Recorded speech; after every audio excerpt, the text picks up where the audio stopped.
시작하도록 하겠습니다. 안녕하세요. 네. 이 문학반 현장 직강 수업은 그 전날 국교론 수업이 있었잖아요. 거의 에너지를 소진시키고 나서 회복 덜 된 채 지금 이 자리에 아마 참석할 거예요. 저도 마찬가지고. 어제 한 달 만에 정규 강의를 해서 목이 너무 아프더라고요. 그래서 가서 이제 푹 쉬고 잠도 좀 자고 그래서. 근데 여러분들은 이제 어제 수업이 끝나고 그다음 집에 가서 너무 피곤하면 복습 같은 거 잘 못 하잖아요. 그리고 빨리 이제 수면을 취하고 오늘 아침에 일어났을 때 그 어제 아침에 온 것과는 좀 다른 너무 무거운 그래서 너무 무거워 몸도 무겁고 어제 너무 많이 배웠어 라고 하는 느낌을 가지고 올 거예요. 문학반이 그래서 그 현장 직강에 대한 부담이 분명히 있다는 걸 알아요. 저도 또한 마찬가지고. 근데 마찬가지로 뭐 인강을 들으셔도 되고 또 직강을 선호하셔도 되고 한데 그런 취향과 선호의 차이를 좀 넘어서서 조금 더 어제도 이제 말씀드렸던 효과성, 실효성 이런 것도 좀 발휘하기 위해서라도 현장 직강에 참여하시는 것 추천드리고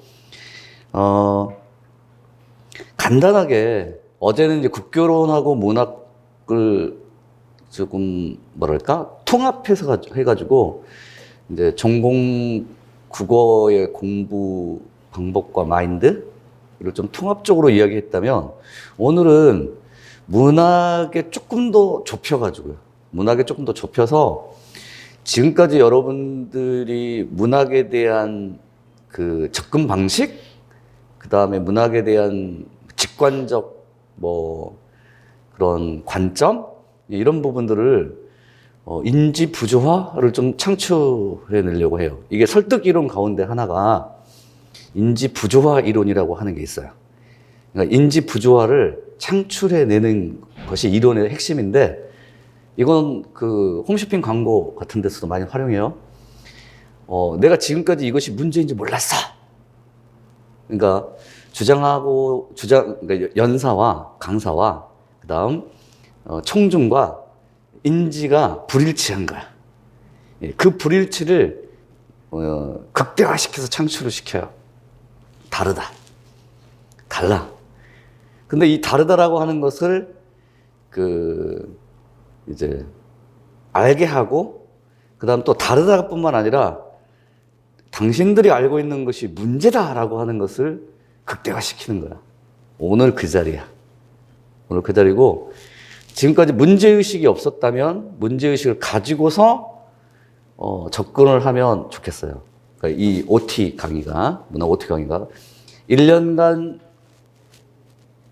그 계속되는 이 문학 강의의 가장 첫 출발선에서 이제 여러분의 마인드 이런 것들을 조금 더 말씀드리고자 해요. OT 자료의 첫 번째 페이지는 작년도에 임용시험에 출제되었던 작품과 테마들을 좀 정리한 거야. 그리고 이제 이 작년 기출문제를 포함하여 9개년이죠. 2014학년도부터 작년 기출문제까지 9개년 기출해설 특강이 2월 첫 주차부터 아마도 있을 거예요. 그때 이제 본격적으로 이 기출문제들이 어떤 접근 방식들을 의도하고 있는가 부분은 그때 보기로 하고 지금은 요 작품에 좀 주목해 보세요. 작품에 주목해 보면 여러분들이 여기 가운데에서 예를 들자면 고전시가에서 님량한 뜻이 죽으면 어떠할지라고 하는 시조와 정수정전을 뺀 나머지 그 다음 현대소설에서 이청준의 잔인한 도시를 뺀 나머지 작품들은 익숙한 작품들이야. 소설 저는 익숙하지 않은데요. 그럼 그거 문제가 있어요. 일단 문제. 그러니까 임용시험에서 우리에게 익숙하지 않은 정말 낯선 작품들이 꼭 한두 작품씩은 나오긴 해. 그렇다고 그 낯선 작품들이 킬러 문항인가? 킬러 문항이란 변별력이 있어서 그 문제를 맞추면 합격이고 맞추지 못하면 떨어지는가? 그런 건 아니야. 낯선 작품은 문학 공부를 많이 하신 분이나 문학 공부를 덜 하신 분이나 똑같이 낯설어. 그래서 변별력이 오히려 없어요. 그리고 낯설기 때문에 어렵지 않게 나와. 충분한 단서를 주고. 그런데 나머지 작품들은 예를 들면 허전의 고공가, 흥부전, 정석가, 한거 18곡, 사평역에서, 고향, 복덕방 모두 다 기존 기출의 작품들이야. 이게 두 번째. 무슨 말이냐? 임용 문학 공부를 할 때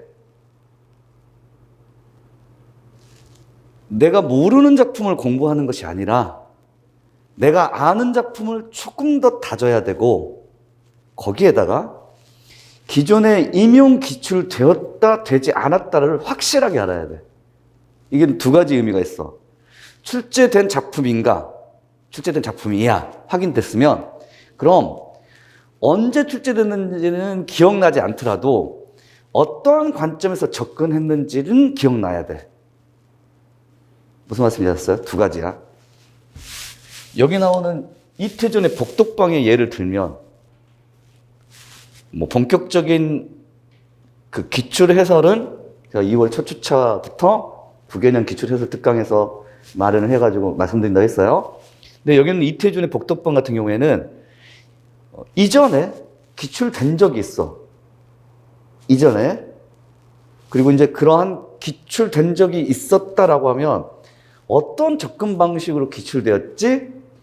단어라고 하는 개념을 적용하는 문제로. 근데 여기 봐봐. 여기 테마인데 테마야. 이 소설의 등장인물을 이해하기 위한 대화를 주고 인물의 이러한 단서를 종합해서 삶의 태도를 파악할 것을 요구하는 문제야. 전에 접근했었던 방식은 단어를 찾아라 였어. 지금은 이거 똑같지 않아? 똑같지 않아. 똑같지 않다고. 무슨 말씀인지 아셨어요? 그러니까 작품은, 그러니까 문학이라고 하죠. 문학 작품은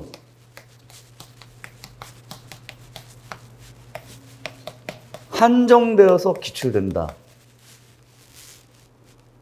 무슨 말이냐? 임용해서 다룰 만한 문학 작품들은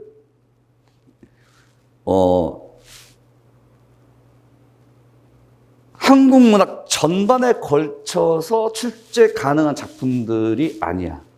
이건 수능 기출 작품의 선정 방식하고도 연관이 있어. 이게 무슨 말이냐? 첫 번째, 교육적 가치를 지녀야 돼. 두 번째, 문학사적 가치를 지녀야 돼. 세 번째, 최근 작품이어야 돼. 근데 이때 최근 작품이라고 하는 것은 너무 오래되고 너무 낡은, 그러니까 거기 그 작품 안에 들어가 있는 가치관들이 이미 극복되고 난 것들이어서 그렇게 문제의식을 불러일으키지 못하는 것들은 최근 작품으로서 선정되기는 어려워. 그러니까 최근의 문제의식을 반영한 작품들이라면 선정 가능성이 있어. 근데 요거는 순서대로야. 먼저 교육적 가치가 높은 작품을 선정한다. 두 번째, 문학사적 가치가 높은 작품을 선정한다. 세 번째, 최근의 문제의식을 반영한 작품을 선정한다. 이건 순서대로야. 근데 제일 중요한 것은 이 중에서 중요한 문학 작품을 한정해서 기출한다면 그 작품 선정의 기준점들은 여기에 있어요. 여기가. 교육적 가치. 그러면 이 교육적 가치를 지니고 있는 문학 작품들은 어디에서 볼 수 있는가? 수능에서 볼 수는 없어. 예, 수능에서는 임용보다도 훨씬 더 많은 비중으로 낯선 작품들이 나와요. 그럼 여기는 교육적 가치를 지니고 있는 작품들을 어디서 볼 수 있을까? 어디에서 찾을 수 있을까? 수능에서는 찾을 수 없어. 교과서. 교과서. 이태준의 복덕방이 교과서에 실려 있고, 곽재구의 사평역에서도 교과서에 실려 있으며, 백석의 고향도 말할 필요가 없고, 그 다음 정석과 흥부전까지 모두 다 교과서에 실려 있는 작품들이야. 그러니까 교과서에서 실려 있는 대표 필수 작품들이 존재해.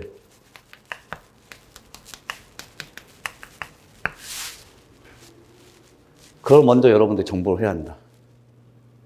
됐지? 그럼 교과서에 얼마만큼 많은 분량으로 작품들이 실려 있을까? 그걸 알 수 있는 방법들은 뭘까?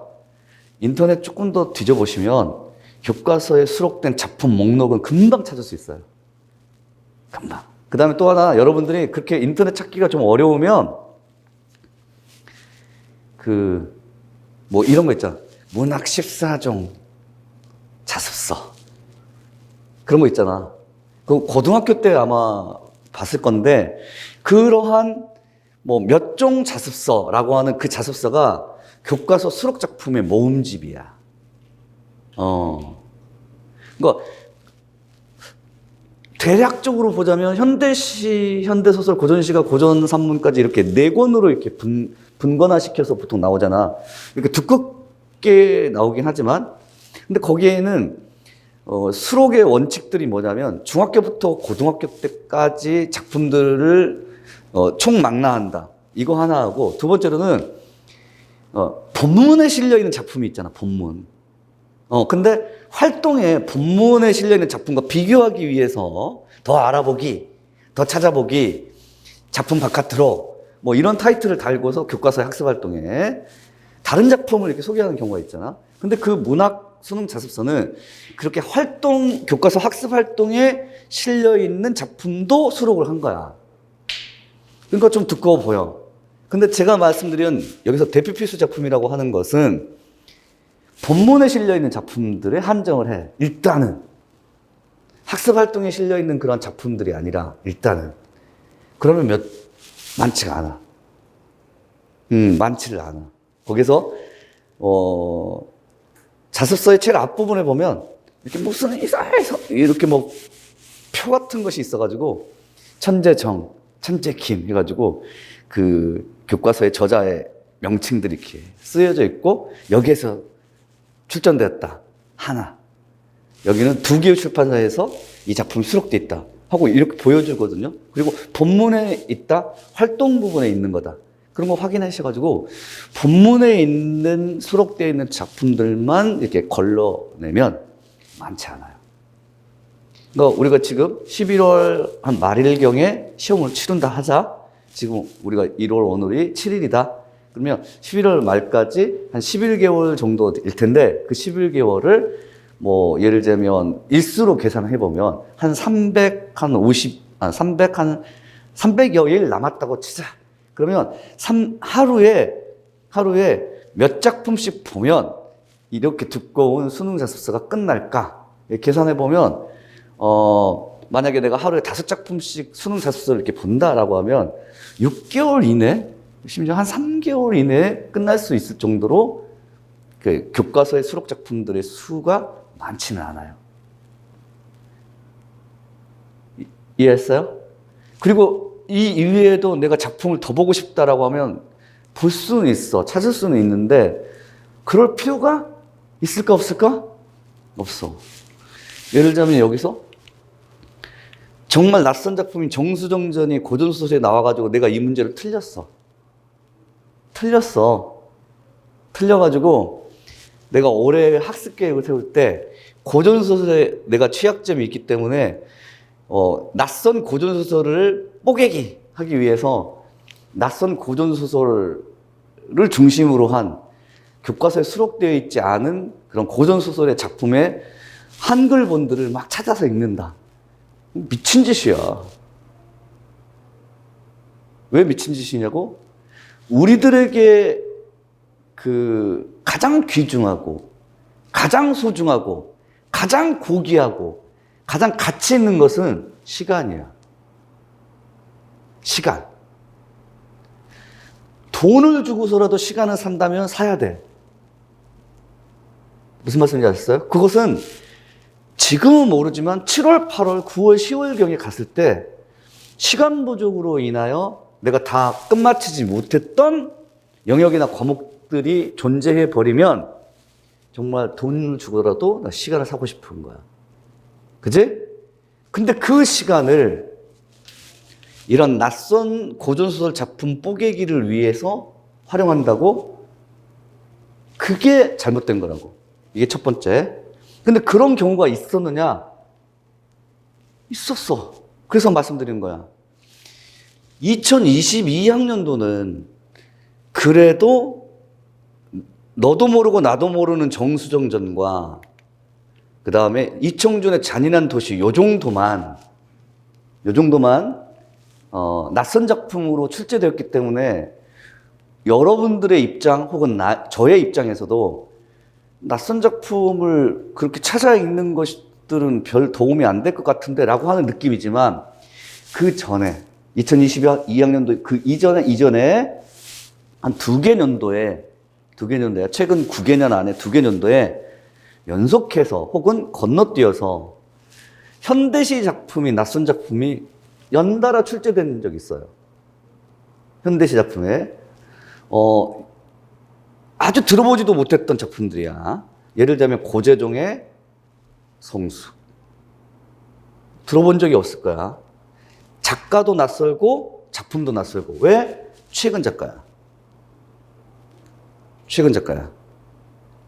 그 다음 박제삼의 봄바다에서. 박제삼은 어디서 들어본 것 같아? 낯익은 작가거든. 그 박제삼이라고 하는 작가의 대표적인 작품들이 한국의 전통적인 한을 다룬 다룬 작품으로 두 작품이 굉장히 유명한 작품이고 교과서에 수록돼 있어. 근데 그 낯익은 작가의 낯선 작품인 봄바다에서의 문제가 킬러 문항이었어. 그리고 그 작품과 함께 나왔던 또 작품이 송수건의 산문의 기대요. 굉장히 또 낯선 작품이야. 그래서 학생들이 멘붕이었었어. 야, 현대시 낯선 작품이 이렇게 연달아 출제되면 낯선 작품 해야 하지 않을까? 그래서 그때 당시에 학생들이 봤던 수능 자습서 가운데 하나가 그 낯선 시를 따로 모은 현대시 모음집이 있을 거야. 낯선 시를. 그런 책을 골라서 거기에 수록된 200여 편의 시를 계속 읽어대는 그런 경우가 있었어요. 그것도 마찬가지로 잘못된 것이다. 무슨 말이냐? 너희들이, 그러니까 친수자의 입장에서야, 여러분들이 이 작품이 낯익든 낯설든 그게 중요하지 않다. 그게 중요하지 않다. 뭐가 중요한데? 출제자가 의도하는 바대로 이 작품을 감상해내는 능력이 너네들 있어? 라고 묻는 거야. 그게 원래 수능식 접근 방식이잖아. EBS에서 50% 이상을 출제해요. 작품은 동일해요. 그럼 동일한 작품을 동일한 관점으로 물어보면 누구든지 다 맞을 수 있잖아. 그래? 맞아. 그러면 EBS에 수록되어 있는 문학 작품들을 동일한 작품이 나오긴 하되 그 EBS에서 그 교재에서 나왔던 그 문제의 접근 방식이 아닌 다른 접근 방식으로 이 작품을 바라볼 것을 요구하면 문제는 되잖아. 문제는 없어지잖아.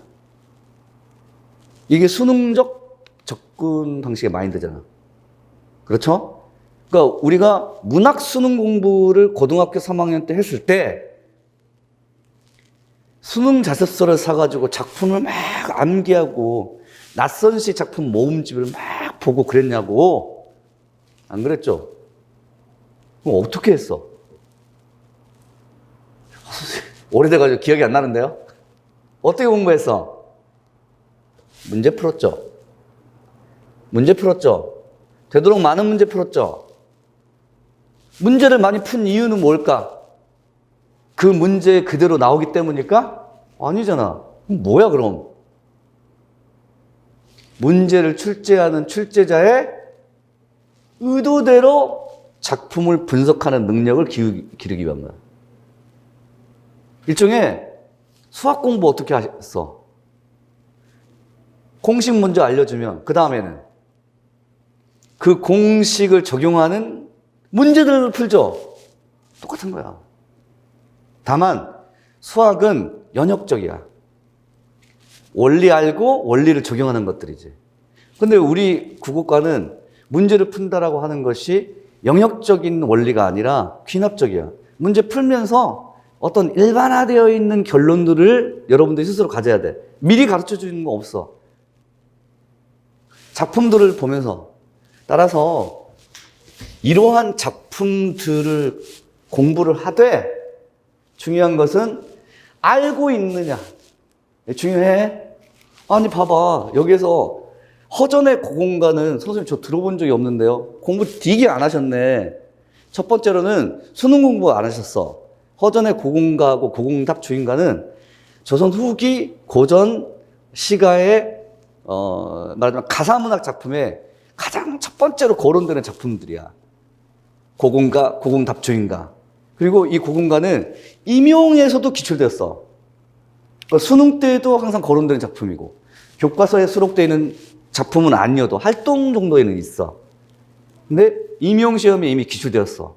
그럼 공부 안 한 거야. 공부를 안 한 거야. 안 해도 좋아. 그런데 고공가를 몰랐다고 쳐도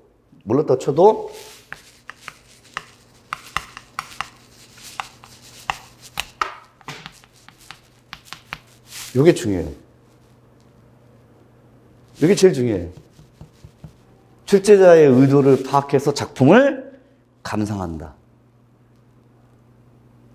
선생님 그거 당연한 거 아니에요? 출제자의 의도를 파악해서 작품을 감상하는 거, 그리고 그와 같은 접근 방식으로 작품을 감상해서 내가 답안을 써내는 거, 그거 중요한 거 아닌가요? 맞아. 근데 그 중요한 기본을 항상 놓치면서 우리가 문학 공부를 하더라 이거야. 항상 보면. 그래서 두 가지 방법을 여러분들은 선택해야 돼. 첫 번째로는 작품에 대한 인식 당연히 해야 돼. 그런데 그걸로만 끝나지 마. 그러니까 수능 자습서, 대표 필수 작품, 교과서 필수 수록 작품들을 내가 하루에 5편씩 작품을 읽고 이제 제목만 주면 어떤 내용인지 대략적으로 내가 알 수 있어. 그 정도가 아는 거거든. 또는 대략적으로 알지는 못하더라도 들어는 봤어. 들어는 봤어. 또는 아주 좀 깊이 있게 이거는 이 시는 시적 화자의 정서는 무엇이고 화자가 처한 상황은 이것이고 대표적인 표현의 특징은 이거야. 기억나. 그 정도가 작품을 아는 거야. 근데 거기에 머무르지 말자 이거지. 지금까지의 여러분들의 문학 공부는 이 정도에 머물렀을 거야. 그래서 보통 작품론 공부라고 해. 작품론 학습을 보통 여러분들이 해. 어떻게 해? 이런 교육적 가치나 문학사적 가치나 최근 수록되어 있는 문제의식을 지니고 있는 작품들 가운데에서 교과서 대표 필수 작품이나 수능 기출에 자주 빈출되는 작품들을 중심으로 해서 알고 있어. 작품론 공부가 그런 거야. 근데 여기에 머물러. 여기에 머무른다고. 근데 지금 임용시험은 여러분들이 이 작품에 대해서 알고 있는가를 묻는 것은 아니란 말이야. 그러니까 대학의 학부과정 때 중간고사 기말고사를 보면 저 때 그러신 분이 있었어요. 현대시인론 가르치신 교수님인데 한 학기에 현대 작가죠. 현대 작가론이죠. 그리고 시인의 생애와 그 시인의 대표 필수 작품들을 중심으로 해서 한 학기 동안 쭉 이렇게 강의하신 분이에요. 근데 중간고사 기말고사를 어떻게 내냐면 그중 가운데서 10명의 시인들의 이름만 있어. 문제지에. 그리고 여기는 종이를 엄청나게 리포트 용지 크기의 답안지를 한 10장씩 나눠주고 10명의 문인 이름만 적어놓고 3명 정도를 골라서 시인의 생애와 대표 필수 작품을 설명하라. 끝! 이건 아느냐 모르느냐, 기억하느냐 기억하지 못하느냐. 맞지? 이명이 그러냐 이거지. 없어. 만약에 시인의 생애나 작가의 삶이 중요하다면 보기단서로 주어지고 그 보기 내에서 작품을 또 분석할 것을 요구하고, 그리고 작품이 있다 할지라도 예를 들면 현대소설이나 고전소설 같은 경우에는 전편이나 전문을 다 싣지 않고 여기에만 국한하여, 이 대목에만 국한하여, 이 대목에서 특징적인 것들. 그지? 그러니까 임용시험은 여러분들이 이 작품에 대해서 알고 있느냐를 묻는 것은 아니야. 그럼에도 불구하고 심리적으로 나 허전의 고군가 공부했는데 임용기출에서 나왔던 거 봤는데, 근데 이때도 마찬가지지만 이 허전의 고군가도 가사문학 작품인데 보통 가사문학 작품이 조금 길잖아.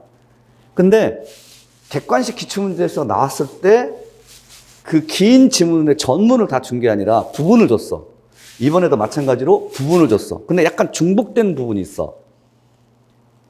그러니까 허전의 공부를 알고는 있지만 전번에 기출문제에서 나왔던 객관식 기출을 내가 공부했을 때의 그 대목보다는 조금 더 긴데? 앞부분인가 뒷부분인가 이거. 이러면서요. 그러니까 무슨 말이냐면 작품을 안다라고 하는 것도 중요해. 알고 있어. 심리적으로 안정이 되거든. 근데 문제는 그 당시에 객관식 기출문제에서 물어봤던 접근 방식인가? 아니야. 아니라고. 접근 방식 달라. 그런데 그 접근 방식이라고 하는 건 뭐냐? 이거지.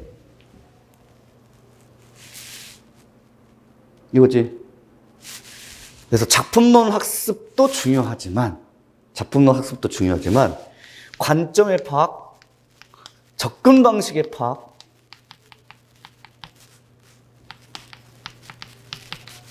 이것을 통한 감상이 더 중요하다.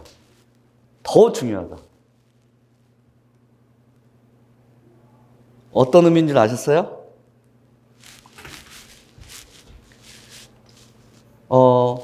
요것만 여러분들이 제대로 해도 시험장에 가서 또는 1년 동안 문학 공부를 하시면서 약간 심리적인 안정감은 들 수 있어요.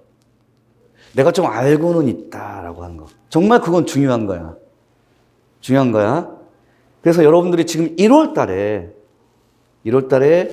처음에 작품론 학습의 계획을 세우신다면 교과서에 수록되어 있는 대표 필수 작품의 목록을 한번 뽑아서, 아니면 수능 자습서를 좀 구매를 하셔서, 아니면 고3들이 아파트에서 사시면 거기 그 헌책 수거함 같은 거, 그럼 뭐 고3들이 다 끝났다고 다 버려요. 거기에 수능 자습서 많이 돌아다녀. 연도 생각하지 마. 최근 거 생각하지 말고 그냥 수능 자습서면 돼. 아무거나. 그래서 교과서에 수록되어 있는 대표 필수 작품을 중심으로 해서 일단 어떤 작품들이 나와 있는지를 내가 익숙하게 만드는 거야. 익숙하게 만들어. 그러니까 들어는 봤냐? 네. 어느 정도 알고 있는가? 여기까지. 그 정도야. 요것을 7, 8월 이전까지 해주세요. 여름방학 이전까지 해달라는 얘기야. 여름 이후, 7, 8월 이후에 저 아직까지 고전 시가가 어려워요. 고전 산문이 어려워요. 이런 식으로 어렵다라고 하는 말이 나오면 그건 대책이 안 서요. 왜 안 서냐? 생각을 해봐. 지금 1, 2월 여러분들이 지금 어떤 식으로 공부를 하고 있냐면 교육학 정도는 병행하고 있을 거야. 안 하신 분도 있겠지만 초수 혹은 초수 같은 재수라면 교육학을 일단 병행을 할 거야. 전공 당연히 할 거야. 근데 이 전공 과목이 몇 과목이 있어? 3과목이 있어. 합치면 1, 2월 달은 4과목을 지금 계속 공부를 하고 있는 셈이라고. 그런데 3, 4월, 5, 6월 요 정도 가게 되면 이제 핑퐁, 퐁당식으로 이번에는 교육학 빼고 전공 뭐 문법 듣자. 이번에는 전공 문법 들었으니 다음에는 이제 뭐 문학만 듣자, 국교론만 듣자. 이런 식일 거야. 1, 2, 3, 4, 5, 6월을 교육학 전공의 4과목을 쭉 이끌어가는 경우는 정말 힘들고, 그런 경우는 힘들고 또 한편으로는 경제적인 부담이 커. 그래서 여러분들이 선택적으로 이제 할 거야. 보통들 그래? 자, 그렇다고 쳐. 그러면 1, 2월, 3, 4월, 5, 6월에서 요때는 선택적 수강을 한다고 해.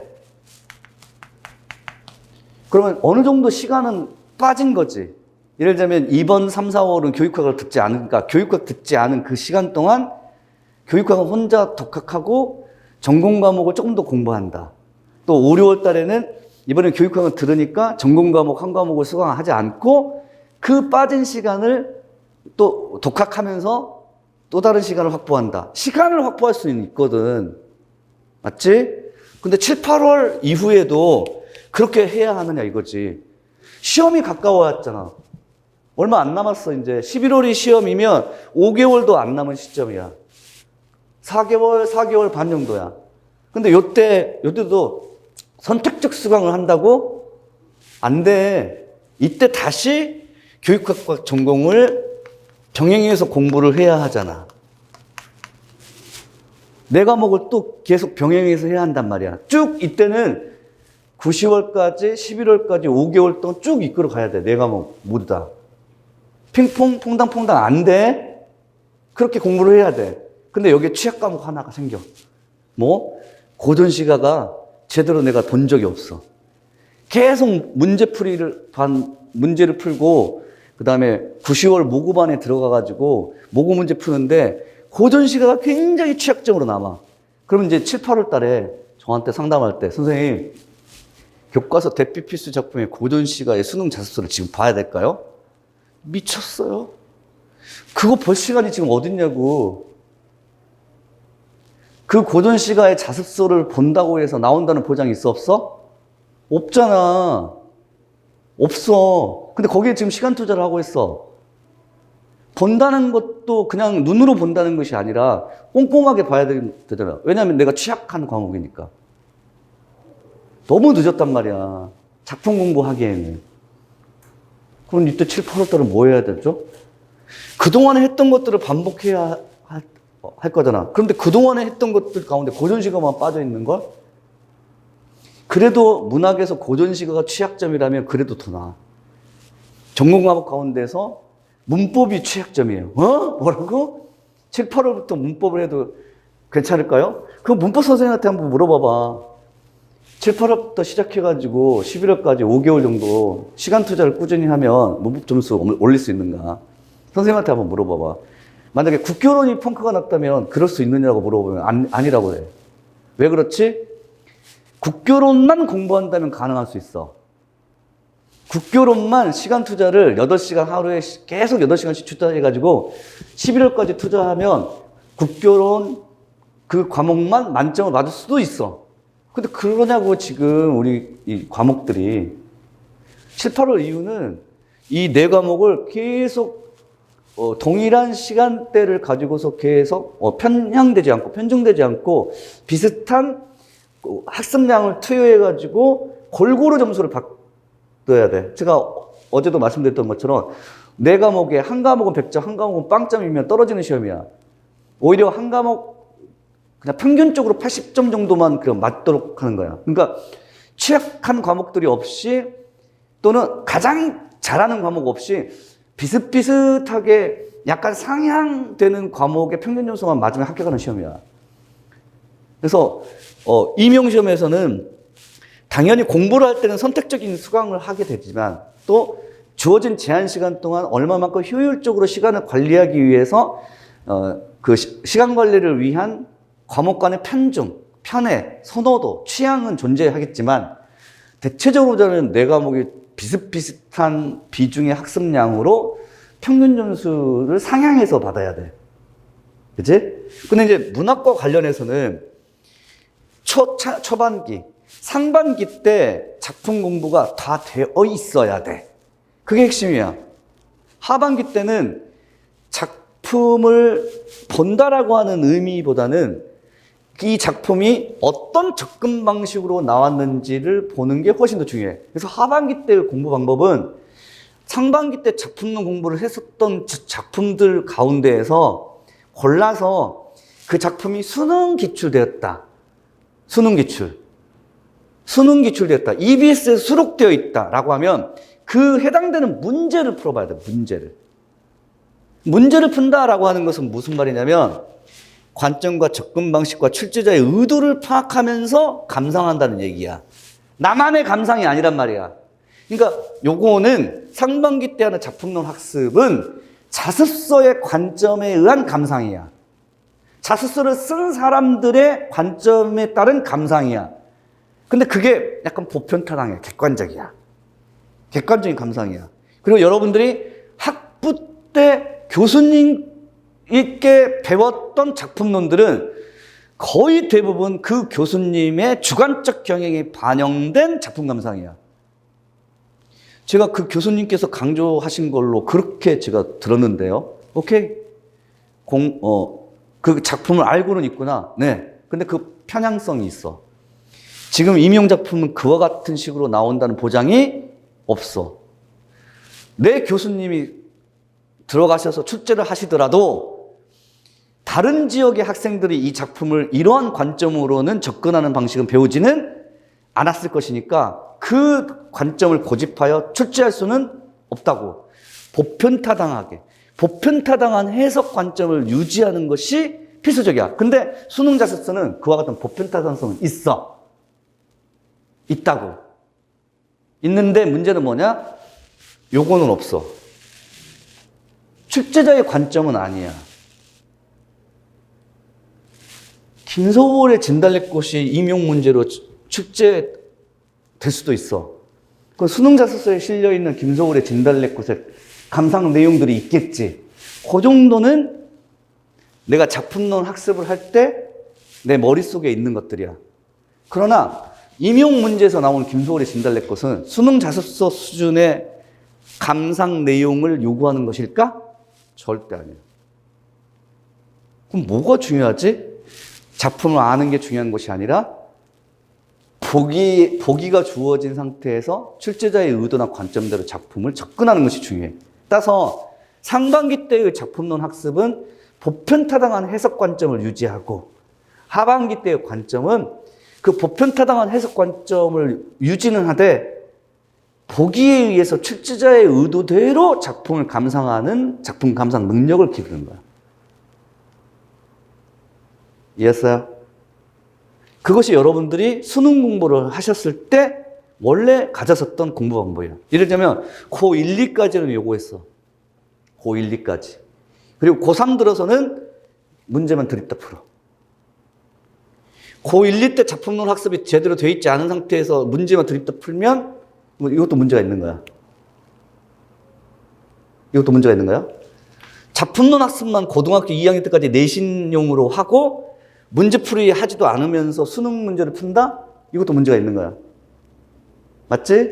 임용은 이 두 가지가 모두 다 병행돼야 돼. 단계별로 치자면 요게 먼저 기본. 이게 그 다음에 선행돼야 할 바. 이 두 가지는 연계관계가 있을까? 있을 수 있어. 출제자의 관점이 보편타당한 해석 관점을 가지고 있다면 문제가 낯설지도 않고 어렵지도 않아. 여기 나오는 백석의 고양이라고 하는 작품이 교육과정의 성취 기준의 화자를 다룰 때 중학교에 수록되어 있는 작품이야.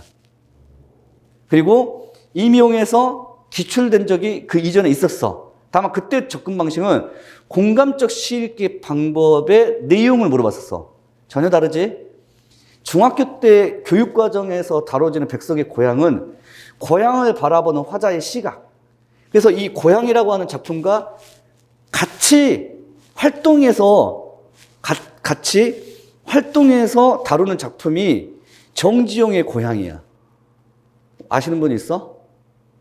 정주영의 고향과 백석의 고향의 차이점? 정주영의 고향은 고향에 돌아왔는데 내 마음이 예전 같지가 않아서 이 고향이 내 예전에 있는 고향이 아닌 것 같아. 풀피리 소리도 쓰딨어. 그런 작품의 내용이야. 그러니까 고향을 바라보는 관점이 같아 달라? 달라. 그것을 중학교 때 이 화자 보는 이의 관점에 따라서 같은 소재나 대상을 다루더라도 내용이 다르다? 이런 걸 중학교 때 배워. 그 예의 하나로 백석의 고향이 나온 거야. 근데 여기 보면 A형 10번 소설용 문제에서 요구되는 게 뭐였냐면 이 백석의 고향에서의 시적 화자의 정서를 물어봤어. 이건 그냥 중학교 교과서에 그대로야. 중학교 교과서에서도 백석의 고향의 정서, 화자가 고향에 대해서 느끼는 정서 파악을 중심으로 하거든. 그러면 이런 문제는 내가 작품록 학습할 때 충분하게 공부했던 내용이야. 이거는 어떤 특정한 출제자의 관점은 없어. 특히 여기서 뭐 예를 들어 화자와 의원의 정서의 교감을 일으키는 소통 방식 이런 것들은 말이 어렵지만은 사실 백석의 고향 수능 자습서에 공부하게 되면은 항상 거론되고 있는 그런 19절이 있어. 구절이 있어. 그러니까 이거는 작품론 학습만 상반기 때 제대로 했어도 충분하게 문제 풀 수 있어서. 그래서 사실 학생들에게 제가 이제 뭐 전화를 받았다고 했잖아요. 시험을 치르고 난 직후에 전화를 받았잖아요. 문학이 킬러 문항이 있었느냐? 없었다. 뭐 낯선 작품 많이 나왔느냐? 없었다. 심지어 이 백석의 고향은 정주영의 고향과 함께 제가 10회차 모고 때 했었어. 그래서 학생들이 깜짝 놀랐다고 했어. 뭘 깜짝 놀라? 이게 나올 줄 몰랐다. 근데 그게 중요한 게 아니야. 나왔다는 게 중요한 게 아니라 뭐가 중요하다고? 어떤 접근 방식을 취할 것을 요구하고 있느냐 이거지. 근데 그 접근 방식도 똑같았어. 화자의 정서로. 중학교 교과서 수록 작품에 접근 방식의 시적 화자의 정서를 중심으로 했었던 접근 방식은 접근 방식도 수능 자습서의 수준을 벗어나지 않을 정도로 평이하게 나왔구나. 이해했어요? 근데 그 이전에 백석의 고향의 객관식 기출문제 나왔을 때는 그런 접근 방식이 아니었거든. 또 이 백석의 고향이 그렇게 낯익은 작품이야. 낯선 작품도 아니야. 낯선 작품도 아닌데 접근 방식도 기존의 출제자의 의도나 관점에 보편타당한 해석을 벗어나지 않았어. 그런데 그러리라는 보장이 어딨냐고. 꼭 그러리라는 보장이 어딨냐고. 수능 자습서의 보편타당한 해석처럼 나올 것이라는 보장이 어딨냐고. 없어. 없다고. 그래서 여러분들이 공부를 하실 때는 항상 두 가지를 염두에 두라. 첫 번째, 내가 이 작품에 대해서 보편타당한 해석 관점 수준으로 알고는 있느냐. 둘째, 출제자의 관점이나 의도대로 이 작품을 감상할 수 있겠느냐. 그러기 위해서 이 관점과 접근 방식을 파악해서 감상하는 요걸 기르려면 수능 작품을 보는 게 아니라 수능 문제를 풀어봐야 돼. 수능 작품을 공부하는 게 아니라 수능 문제를 풀어봐야 돼. 작품을 이해하지 못해도 돼. 작품 정리하지 않아도 돼. 근데 이 작품이 내가 주어진 시간 동안 출제자가 요구하는 대로 접근해가지고 감상해가지고 맞는 선택지를 골라낼 수 있느냐. 보통 한 세트의 수능 문제는 시 2편 혹은 3편에 문제가 3문제 정도가 나와. 한 세트. 그리고 그것을 12분대 내외로 푸는 거야.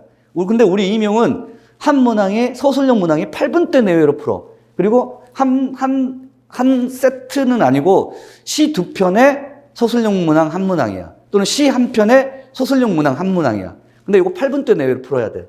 수능은 시 2편이나 3편에 2문항에서 3문항을 12분이나 15분대 내외로 풀어야 돼. 이해했어요? 그 시간 제한을 두고서 문제만 푸는 거야. 그리고 문제 풀고 답을 맞았으면 정답인 이유, 오답인 이유를 선택지에서 골라내고 여기서 수능 문제를 풀면서 정답인 이유와 오답인 이유를 찾아내면 그 다음에 작품을 정리할 필요는 없어. 왜 그러냐면 이 수능에 이 작품이 나온다는 보장이 있다 없다? 없어. 또 이 수능에 기출되었던 작품이라 할지라도 수능 때 접근 방식과 임용 때 접근 방식이 같다는 보장이 있다 없다? 없어. 오직 그 당해년도에 수능 때 나왔던 그 접근 방식만 있을 뿐이야. 그것을 기억해야 돼. 백석의 고향이 수능 때 나온 적 있었나? 있었어. 또 하나, 이청준의 잔인한 도시는 여러분들이 낯선 소설이야. 이청준의 잔인한 도시 이외에 그 유명한 소설들이 오히려 더 많아. 교과서의 수록 작품으로 이청준의 소설 작품은 잔인한 도시라고 하는 이 작품이 아니라 예를 들자면 병신과 머저리라는 작품. 교과서의 대표 필수 작품으로 액자 소설의 구성의 방식의 특징과 의로 표현상의 특징으로 정리되는 작품이야. 그리고 이 병신과 머저리는 이전에 객관식 기출문제 때 출제된 적이 있어. 그러니까 작가는 낯익은데 작품은 낯설어. 근데 이 이청준의 잔인한 도시는 고1 연합평가 때 출제된 적이 있어. 근데 요런 식으로 출제됐어. 요런 식으로. 접근 방식이 똑같아. 접근 방식이 똑같아. 근데 뭐 예를 들자면 이게 요 작품이 낯선다고 할지라도 보기에 있는 이게 보기야. 이게 보기. 알레고리라고 하는 개념을 이해하면서 이 작품이 당시의 시대 상황을 반영한 것이다. 그리고 이제 상징적인 의미를 띠고 있는 구절들을 찾아라라고 하는 그 보기 지문을 수능처럼 읽어만 가기만 하면 돼. 만약에 이걸 여러분들이 고1 연합평가 때 봤다고 해봐. 봤다고 하면 보통 여러분들이 공부를 하면 이 작품, 이 문제 내가 틀렸어. 그럼 왜 틀렸는지 정답인 이유와 오답 이유 확인하고 잔인한 도시는 낯선 작품이기 때문에 이 잔인한 도시에 대한 표현상의 특징이나 작품 개관 정도를 읽어. 맞지? 근데 그렇게 작품 개관을 할 필요는 있다 없다? 없어. 그냥 이 작품이 나왔는데 어떤 관점을 유지하면서 나왔는가. 그 정도는 기억해야지. 그래서 좀 부지런하신 분들은 고1 연합평가 때 이게 나왔다는 것을 아시는 분도 있어. 선생님, 어떻게 그렇게 알아요? 팁을 줄게. 보통 관점이나 접근 방식이나 출제자의 의도를 파악하는 연습을 하는 것은 수능 기출이 정형화된 패턴들이 있기 때문에 수능 기출이 맞아. 근데 이 수능 문제들은 작품들이 낯익은 작품보다는 낯선 작품들이 많아. 공부를 한번 해봐봐. 수능 수능 최근 10개년하고 최근 6월 모의평가하고 9월 모의평가 평가원 모의고사 같은 문제들을 쭉 현대시, 현대소설, 고전시가 고전소설을 뽑아놓고서 쭉 풀어보면 내가 아는 작품들이 별로 없어. 내가 아는 작품들이. EBS 그 교재에 수록되어 있는 작품들도 낯익은 작품보다는 낯선 작품이 더 많아. 근데 고1 연합평가 문제들 있잖아. 고1 연합평가. 그 고1 연합평가의 그 연도별 문제들을 이렇게 받아보면 거기는 전부 다 낯익은 작품이야. 네, 낯익은 작품이고 또 수능처럼 좀 특정한 관점을 요구하기보다는 그냥 보편타당한 해석으로 그 작품을 관점을 접근해. 그래서 팁을 드리자면 수능 문제가 조금 여러분들이 좀 어려워. 작품들도 낯설어. 그러면 차라리 고1 혹은 고2 연합평가 문제가 있어. 그런 연합평가 문제들을 이렇게 작품 목록, 그러니까 작품들을 찾을 수 있어. 그런 연합평가 문제를 찾아가지고 거기에 거의 전부 다가 낯선 작품이 아니야. 낯익은 작품이야.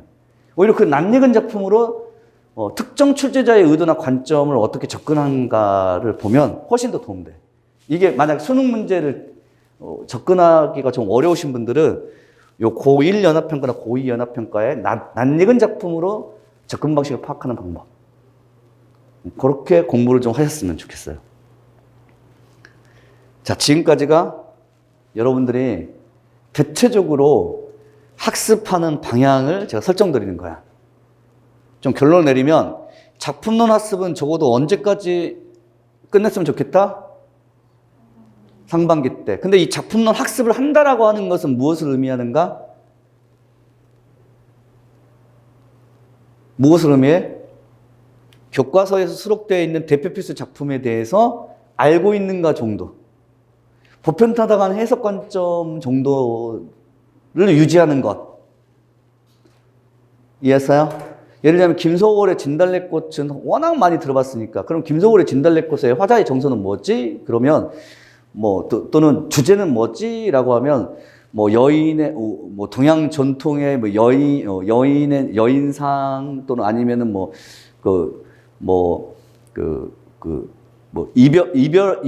이별하는 상황, 이별의 가정 상황에서 느끼는 화자의 슬픔, 비애 또는 기다림, 체념 뭐 이런 것들이 대체적으로 김소월의 진달래꽃은 보편타당한 해석들이잖아. 그 정도는 기억이 나는가? 오케이. 그럼 돼. 그럼 되고 그 다음에 중요한 것은 수능 기출이나 고2 연합평가 문제를 풀면서 이때는 작품 공부 안 해도 돼. 작품 정리 안 해도 돼. 다만 주어진 제한 시간 동안 선택지를 골라낼 수 있는 능력이 있는가? 출제자의 관점을 내가 파악할 수 있는가? 중요해. 이해했어요? 요것이 여러분들이 상반기하고 하반기 때 할 수 있는 것들이고 제가 도움 드릴 수 있는 건 이 수업이죠. 이 수업에서 도움 드릴 수 있는 건 요겁니다. 요거야. 요건데 여기를 하면서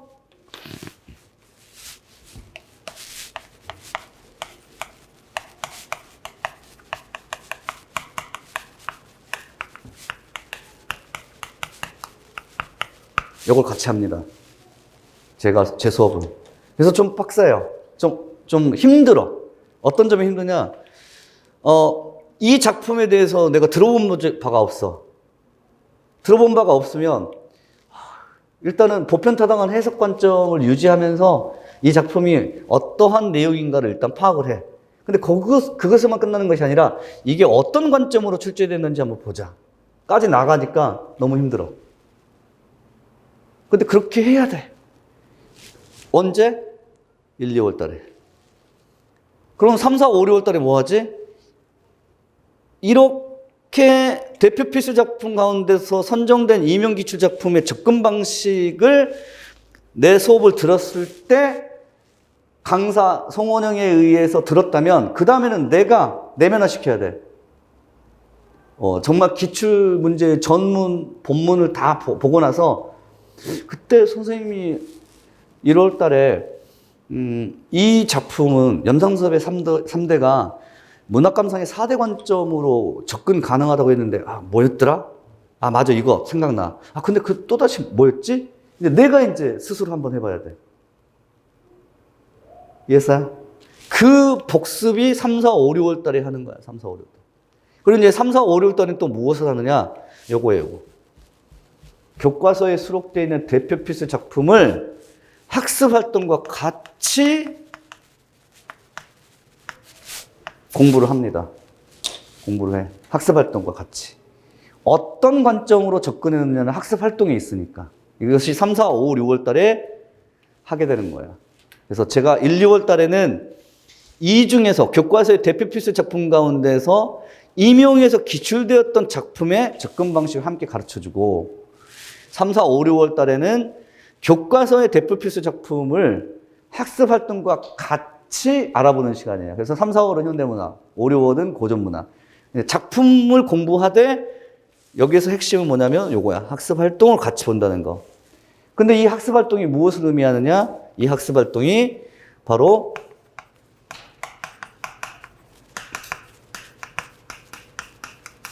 교육과정의 성취 기준과 관련 있는 학습 활동들을 공부하게 돼. 여기 나오는 백석의 고향이 나왔을 때 화자의 정서를 물어봤던 이거는 이 백석의 고향이 나왔을 당시 중학교 교과서가 이 말하는 본원이나 말하는 이의 관점이 주목해서 작품을 수용한다라고 하는 이 성취 기준에 의거한 작품의 활동들이 나와. 그런 식으로 공부를 하는 거야. 그러니까 무슨 말이냐? 관련 성취 기준들이 존재한다. 성취 기준들 이렇게 이 작품은 이 성취 기준에 의해서 이 백석의 고향을 감상하게 되면 학습 활동이 이렇게 나온다.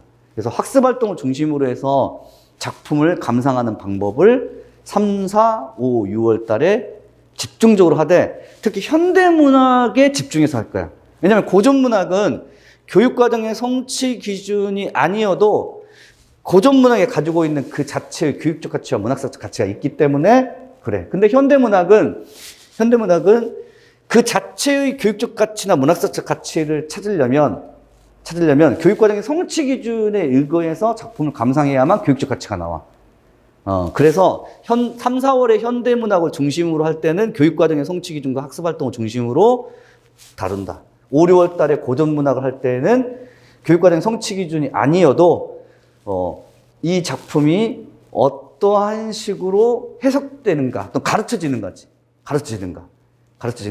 가령 예를 들면, 흥부전이 교과서에 천재정 교과서, 천재김 교과서, 금성출판서 교과서 세 출판사에서 흥부전이 수록되어 있는데 각각의 수록되어 있는 흥부전이 어떤 접근 방식을 취하고 있는가 달라. 달라. 예, 그 다름을 파악하는 시간. 교과서마다 다른 같은 작품인데 그런 것들이 이렇게 활동이라고 하는 점에 주목해가지고 접근 방식을 우리가 배우게 된다. 3, 4, 5, 6월 달에 할 일이에요. 그런 점만 제가 여러분들에게 이제 도움을 좀 드리고 싶어요. 자, 그래서, 쭉 넘겨보세요. 9쪽. 네. 오티자에서 쫙 뒤에.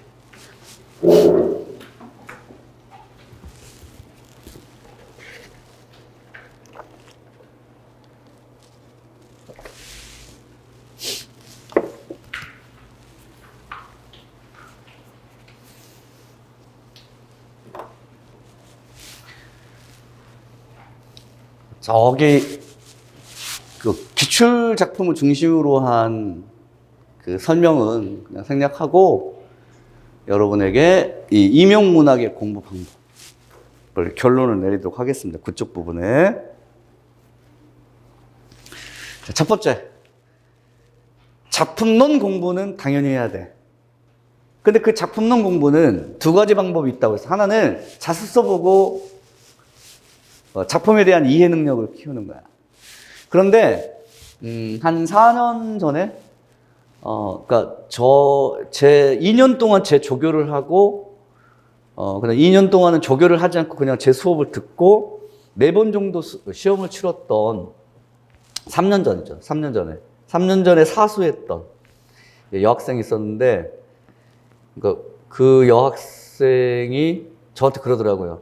자신의 20대의 중후반 생을 저하고 같이 보냈어요. 4, 5년 동안 같이 보냈으니까. 근데, 그러니까 대학 졸업하자마자 올라와가지고 지방 출신인데, 합격을 하고 지금 3년차, 4년차가 되니까. 근데 이 여학생이 마지막 해에 합격할 당시에, 그러니까 마지막 해란 말은 사수해가지고 사수해가지고 성공했는데 그 사수를 할 때 자신의 공부 방법은 꼭 학생들한테 말을 해달라. 말을 해달라. 문학 공부 방법이었어요.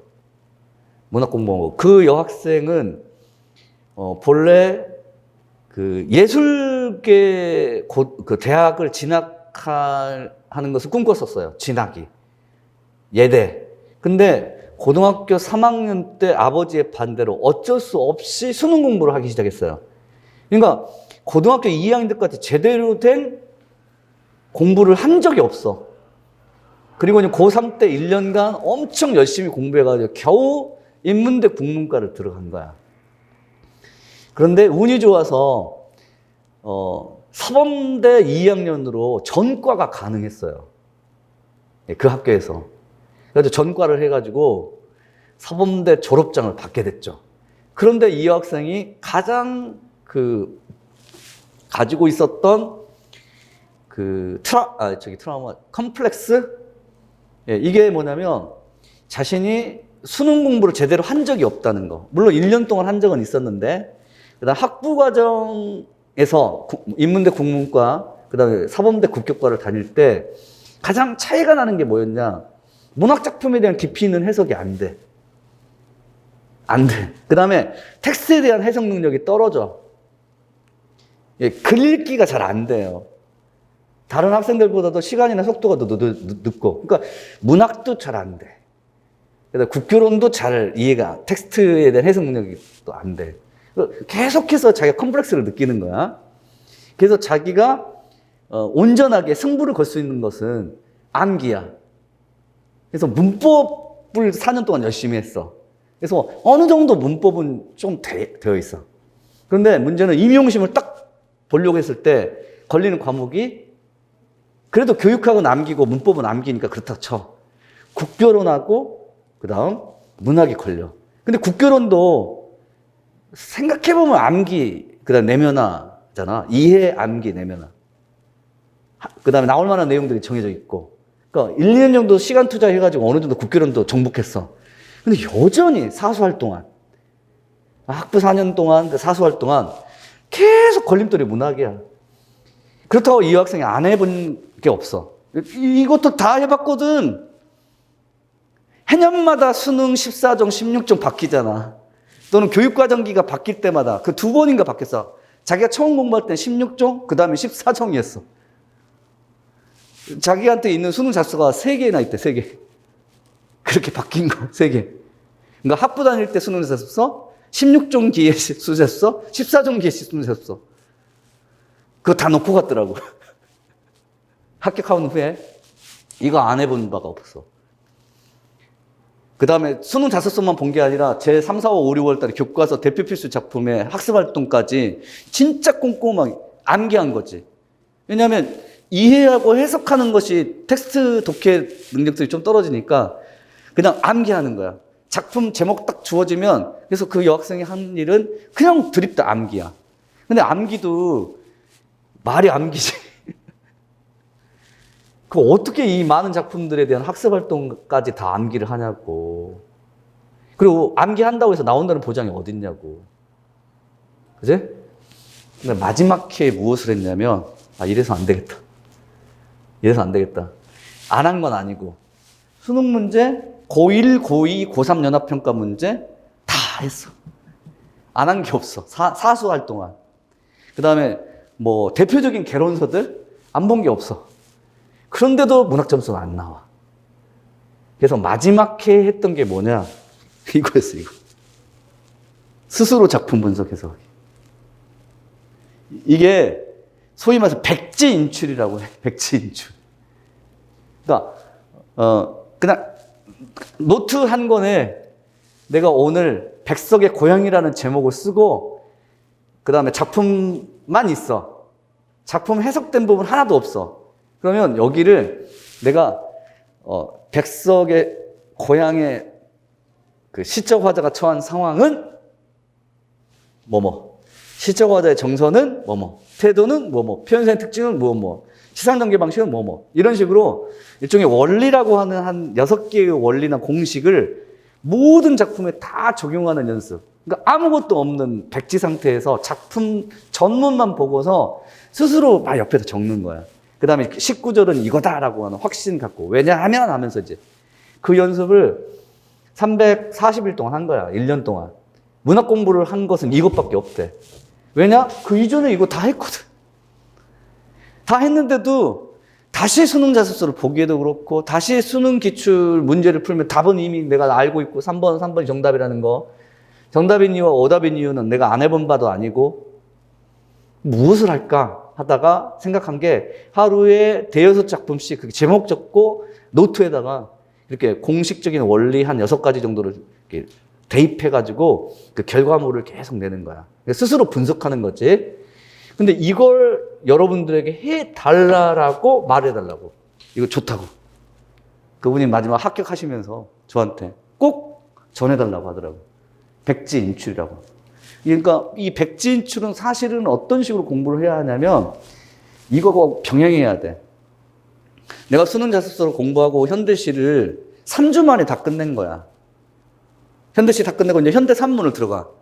현대산문 들어가서 하루에 3작품씩 지문 분석하고 내용을 파악하는 그런 시간이야. 근데 그때마다 이전에 3주 전에 내가 공부했던 현대시의 작품 제목 주고 백지인출하는 거야. 내가 스스로, 이거는 이제 내 머릿속에 남는 암기하는 게 아니라 내가 그때 이 수능 자소서를 읽었을 때 이해했다라고 여겼는데 과연 그것이 이해를 잘 했을까? 스스로 한번 백지인출을 해보는 거야. 그리고 이제 백지인출을 해가지고 그 백지인출의 결과와 수능 작성을 비교해서 빠진 부분이 있을 거야. 그럼 왜 내가 빠뜨렸지? 중요한 건데? 그런 부분들이 결국에 나한테는 작품을 항상 바라볼 때 내가 가지고 있는 취약점, 또 내가 가지고 있는 성급한 판단, 이런 것들을 배제할 수 있는 좋은 연습의 도구다 이거지. 그래서 이것은 요거를 한 후에 그 다음에 시간 날 때마다 백지인출을 시도하라. 시간 날 때마다 백지인출을 시도하라. 이런 식으로 이제 제가 추천드릴 수 있는 방법이고요. 그래서 주로 이제 작품은 수능 출제 작품이나 교과서 수료 작품을 대표적인 사례로 삼아서 그런 공식적인 원리 같은 방법론들을 적용해가지고 스스로 내가 작품을 분석을 한번 해보는 거야. 그러니까 이 작품을 내가 알고 있다고 생각하면 이제 백지인출을 시도할 수 있어. 그 다음에 역시나 제가 말씀드렸던 대로 임용 기출 문제나 수능 기출 문제가 중요하다. 이때는 중요한 것은 문제가 중요한 거다. 문제가 중요하단 말은 이 작품이 나왔느냐가 중요한 게 아니라 어떤 접근 방식으로 나왔느냐가 중요하다. 그걸 여러분들이 꼭 기억을 해야 한다. 특히나 임용 기출 문제나 수능 기출 문제 가운데서 이 보기가 있는 문제들이 있어. 보기가 주어진 문제들이 있어. 그 보기가 그 출제자의 관점을 삽입시킨 거야. 그래서 이 보기는 출제자의 관점을 보여주고 있음을 알고서 그러한 방식으로 항상 출제자의 의도에 맞춰서 작품을 감상하는 태도를 기른다. 보기를 이해 못하면 그 문제는 이해 못한 거야. 그러니까 작품 자체는 있어. 이태준의 복동방. 근데 보기가 이번에 나와 있어. 근데 이 보기를 내가 이해 못하고 이태준의 복덕방을 알고 있어. 이태준의 복덕방을 알고 있는데 보기는 내가 이해 못해. 이거 문제 실패하는 거야. 지금은 우리 임용시험이 아까도 말씀드렸던 것처럼 작가 3명을 골라가지고 양력과 알고 있는 작품들을 개관해봐. 이런 문제가 아니잖아. 보기가 중요해. 그런 측면에서 임용 기출문제나 수능 기출문제 가운데 특히 보기가 있는 문제들은 출제자의 의도를 담고 있다고 보고 보기를 철저하게 해석해봐라. 그렇게만 하면 문학의 70% 이상은 끝낸 거야. 보기를 잘 이해하면 문학의 70% 이상은 끝낸 거야. 작품을 몰라도 보기만 잘 파악하면 돼.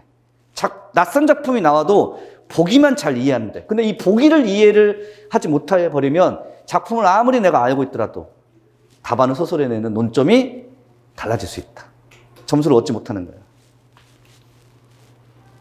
그 다음에 이제 커리큘럼, 단계별 특징, 이제 설명을 다 드렸고요. 자, 이 정도로 해서 제가 마치고, 이 문학교육론 이 강의와 관련해서 말씀을 좀 드릴게요.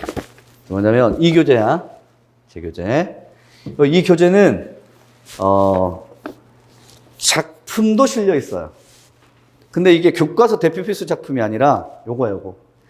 임용 기출되었던 작품을 사례로 들었어.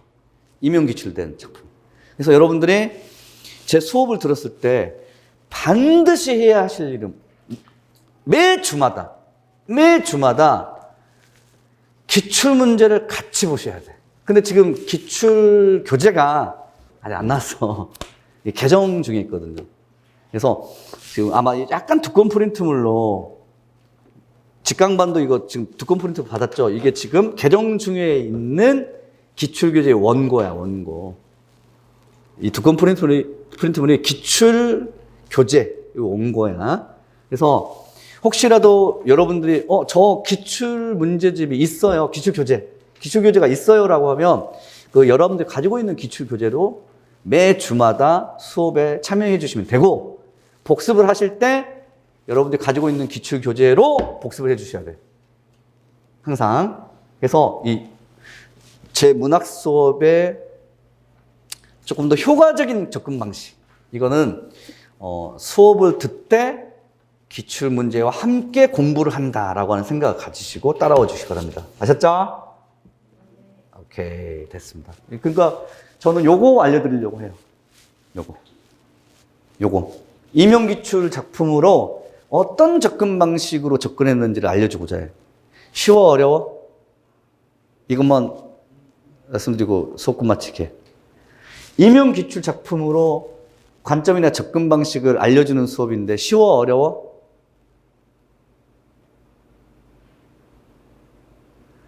답정론은 아니야. 쉬울 수도 있고 어려울 수도 있어.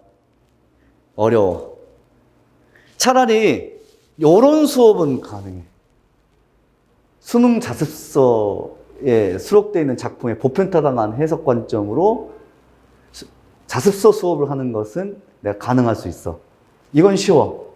이건 여러분들이 그냥 EBS 보면 예를 들면 고2 학생을 위한 문학 작품 감상 수업 같은 것들이 있어. 그런 거 들으면 보편타당한 해석 관점을 유지하면서 이 작품을 감상하는 그런 작품론 같은 것은 EBS 강의에 많아. 요건 쉽거든요. 이건 혼자 해도 돼. 독학해도 돼. 수능 잡숴 가지고. 강의 들어도 되고. 근데 어려운 건 뭐냐? 이건 그렇다 쳐. 내가 알고 있다고 쳐. 요거는 출제자의 관점을 파악하는 게 중요하니까. 이것만 알아도 임용 문학 문제 70% 이상의 답안 수술의 방향을 얻을 수 있으니까. 근데 요거는 혼자서도 못해. 그래서 제가 여러분들에게 도움을 드리고자 합니다. 이 부분을 중심으로 해서 제가 수업을 진행하도록 하겠습니다. 어렵지만 여러분들이 결국에는 이렇게 나가야 돼. 이렇게 나가야 돼. 조금 쉬었다 가겠습니다.